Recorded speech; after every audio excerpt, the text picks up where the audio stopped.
there, welcome back to another episode. Today I'm doing a double bill of two Italian 60s sci-fi movies with a lot of action. Made by Italian auteurs who, in one case, is plugging for you to slumming it in the sci-fi genre. In another case, it's a guy who elevated genre. So it's 10 Victim, directed by Elio Petri, which is a more respectable one, and then there's Danger Diabolique, directed by Mario Bava, which is based on a comic book. So one's based on a comic book and one's based on a novel. The 10th Victim is based on a novel called Seventh Victim, a novella by Robert Sheckley, a well-known American pulp writer of a certain period. You know, he was known for he was writing in the pulp period, but a lot of these pulp writers of that era had always a lot of ideas and were very influential in sci-fi as it went forward. So it's, when I say he's a pulp writer, I do not mean that as derogatory in any way, because a lot of these writers did some amazing stuff. So it's not like a slap or something. It's really not. And then Danger Diabolique was based on a comic book that's ran from the 60s and is very popular about an arch criminal who that everyone's trying to catch. It was pure pulp. 10 Victim has a lot of ideas. Danger Diabolique has a lot of pulp ideas. Very different thing. It's but they're both Italian auteurs doing kind of pulpy material. And one turned out better than the other for me. So the 10th Victim was the one I liked least of the two. But it is probably the most respectable of the two. It's probably gets a lot more respect. It is it's something that came well before, you know, Hunger Games, Battle Royale, all that stuff about people hunting each other for sport and for entertainment. This time it's through the streets of New York, Rome, all the rest of it, and you can either be the hunted or the hunter, and you have to go through 10 of these, 10. And for 5, you're the hunter, and 5, the hunted. So if you're the hunter, you're trying to kill the person who don't know who you are. If you're the hunted, you're getting hunted by someone, you don't know who the person is, but someone's trying to kill you in your daily life, and you have to protect yourself. But if you kill the wrong person, you go to jail for 30 years. So you have to be very careful. And that's the premise. And lots of people are doing it. And it's a very satirical thing about how society is exploited. The idea that everybody has a sort of darkness to them, a kind of animal side to them still. So how do you exploit this to get people to kill each other? You know, to make money off it, basically, by bullshitting them and say, look, this is a healthy way to get rid of aggression. Kill or be killed. And if you get 10, you get $1 million. And you're, which is $1 million in the 60s, which is a lot more money than it is now. And you're revered as a great warrior in the society. So it is a kind of slightly fascist society, as most kind of sci-fi societies are. They're always faintly dystopian. You know, even though they're trying to ever show that we're progressive, there's always this dystopian element, which makes it perfect for nowadays, because that's the way nowadays feels. I think every society feels that way. It's like, oh, we're saying we're doing great, but there's always this horrible stuff under the surface. Which is why dystopian nightmares are always popular, because we always feel that way before societies. So the plot basically is also Andres is the hunter, and Marcello Mastroianni is a hunted. Now Andres has actually got 9. So she's a hunter for this final one where if she wins this one, she gets $1 million in the fame. And Marcello Mastroianni is on he's done 6 now, so he's well in there, but he's now at the point where he's a bit worn out by the hunt, and he's financially trapped. You know, he's getting divorced, and he's lost most of his money, and he's just depressed. It's Mastroianni in the 60s, 50s and 60s Italian film. Of course he's going to be depressed. And he's going to have lots of women jumping all over him. That's just what he did in the 60s. In the 50s and 60s, you know.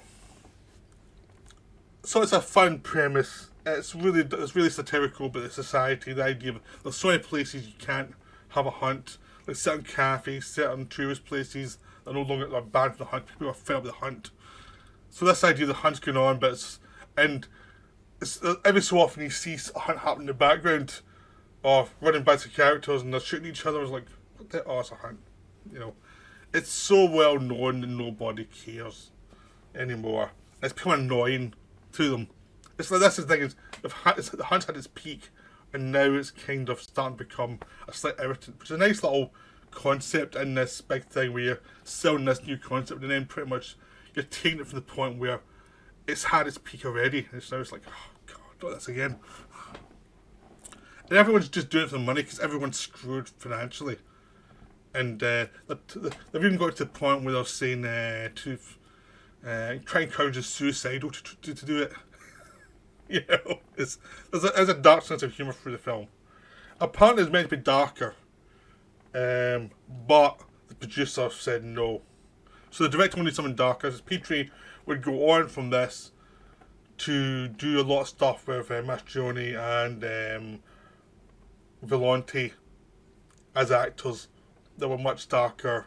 You know, Property is No Longer Theft and the Investigation of a Citizen Above Suspicion, stuff like that. You'd go on to become a big auteur. This was him just before he became that, but it was still like one of his most famous films because it's a big sci-fi concept that was taken from a lot of films took from it. And it is a dark bit of humour about the way we are to people. And because it's an Italian film in the 60s, it means they emphasise a lot of the relationships between hunter and hunted. And it's a man and a woman, and there was romantic entanglements as she's seducing him and he's seducing her. And it's a psychological thing because she's not going to confirm to him that she's hunting him. She's playing as if she's interested in him for a television commercial or maybe romantic reasons. So that if he kills her and he's wrong, he goes to jail. But she doesn't have that problem. And it's really nice that way. But it becomes a bit, you know, the end doesn't really work for me. I'll get to the end and I'll just a little spoil section at the end. But there's a lot going on there. There's a lot of interesting things. But pacing wise, this is a film that could have lost 10 minutes. Just because there's a kind of long go in the 60s of Italian films. So some things work really great and Antonioni stuff. This one, I felt like you would need a bit more pace to it at times. I know Ronan, who are doing podcasts with, will disagree. He thinks this is an amazing film, but I thought it was getting a bit repetitive and hitting the same beats again and again. And that could have just quietly got me down as I watched the film. It was just feeling like you were hitting some similar spots, and then it would jump up again and do some interesting things, but it was going back to certain spots sometimes I thought was getting a bit repetitive.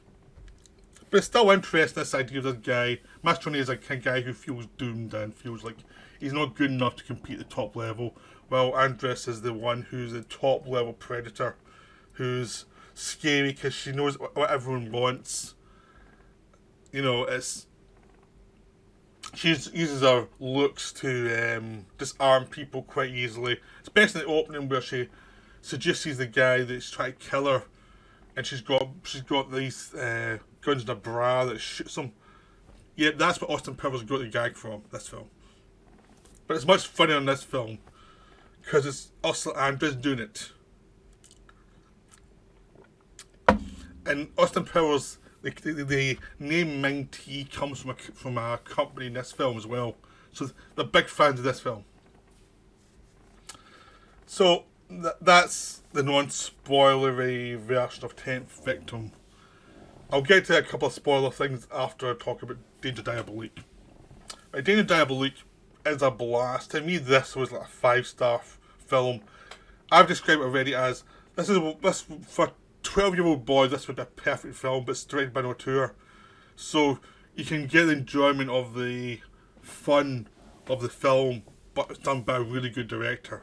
It's kind of like if you look at Raiders of the Lost Ark with Spielberg directing it, it's someone who really knows what they're doing, taking on pulp material. Same here, even this is a bit more over the top and splashy. Dino De Laurentiis produced it, and he produced stuff like Flash Gordon later on and King Kong. You know what his sensibility is like. He likes everything big and splashy. And this time, in Mario Bava also likes things big and splashy, and it worked because De Laurentiis just let him do what he does, which was lots of bright colours, fast editing. It's pulp. It's really pushing forward because it's based on the Diabolique stories, and it's almost like it's taking like 3 stories and having one after another, and that makes up the plot. And they're completely obvious about it. They don't care, but they're telling you that this is what we're doing.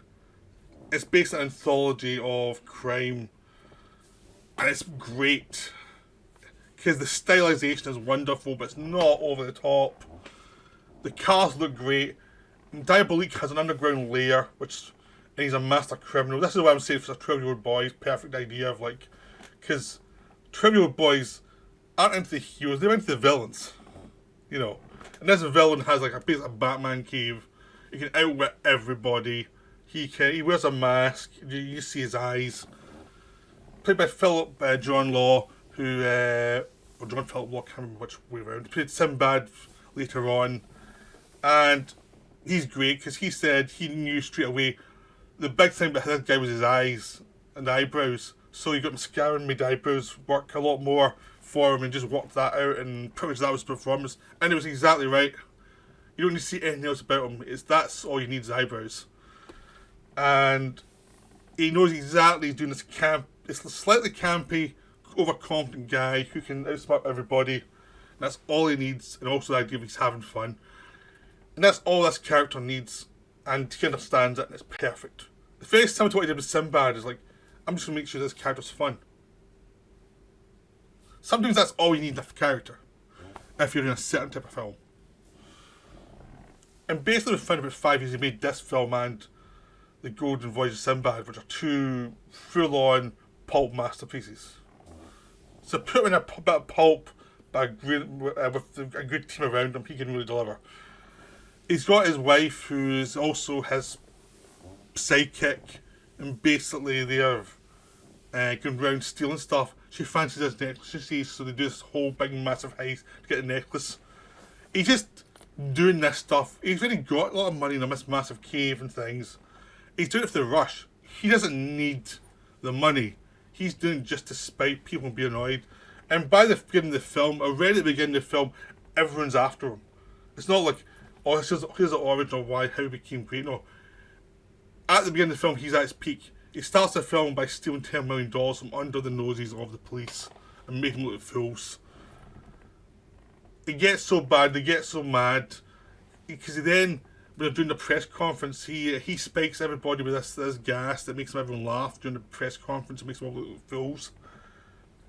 Then they get the mafia. They start hitting the mafia and say, look, if you don't get him for us, we're going to make your life a misery. So you've got Diabolique versus the mafia for the middle third, which involves jumping out planes and just a bunch of crazy stuff, and his wife gets kidnapped at some point and he has to rescue her.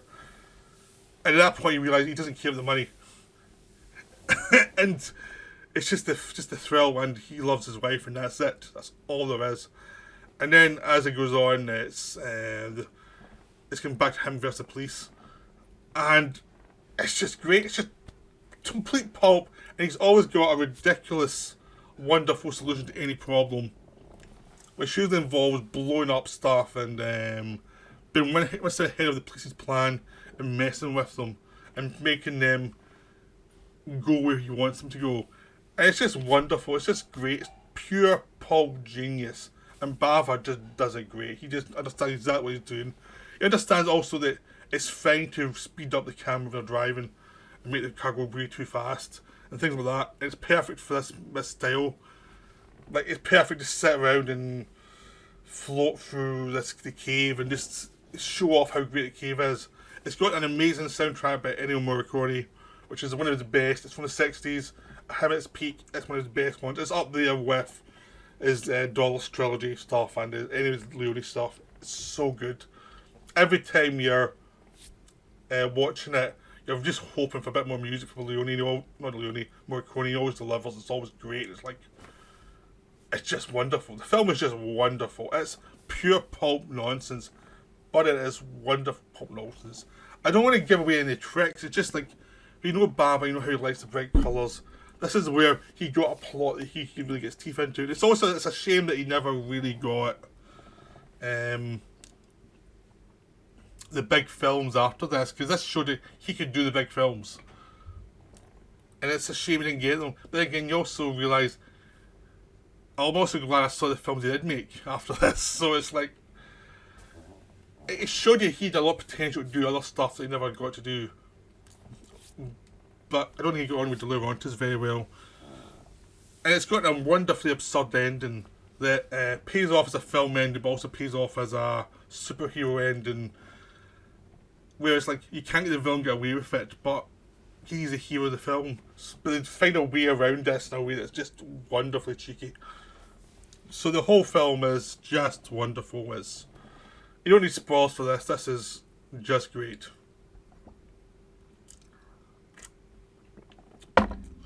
Right, so the spoiler bit is basically for 10th Victim.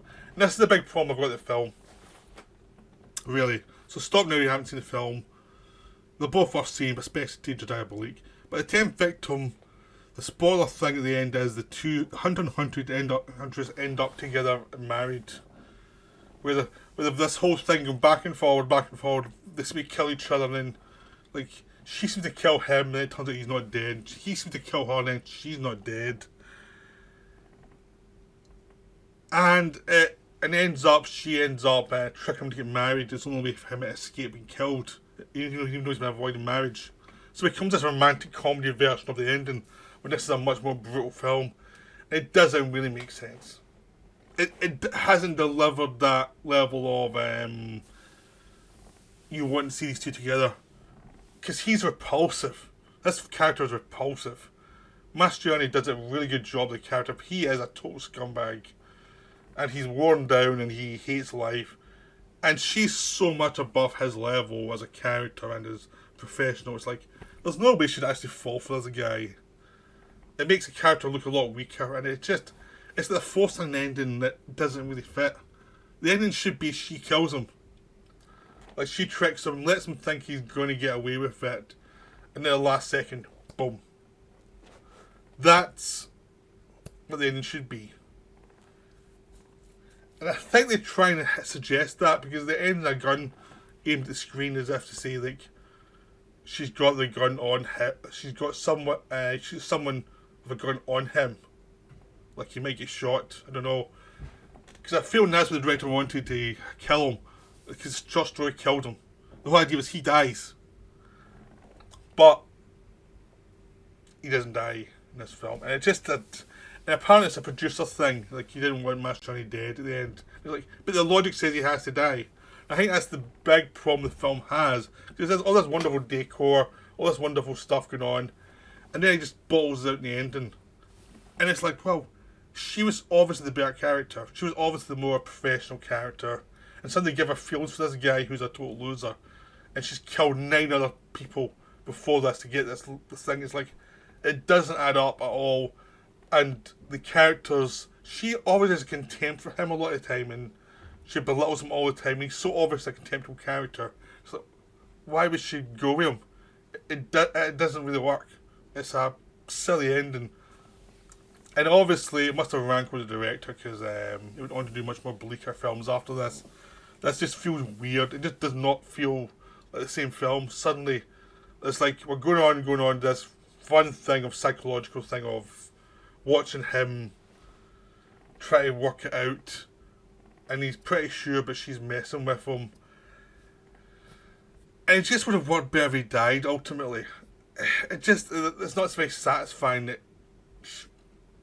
they don't have an ending. It's like, it doesn't even resolve the ending. It's like, they're meant to kill each other, they don't. So what happens? It's just weird. It's a weird ending, and it's just not very satisfying on character level or on a plot level. And you're feeling it thematically. The film's about these empty lives and how depressed people actually are and they'll just kill each other for entertainment.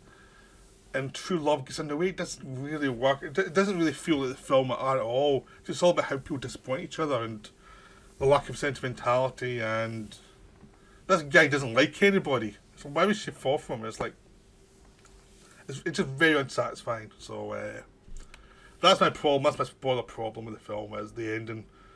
And they have added on something that works, which is the idea of this romantic comedy between them.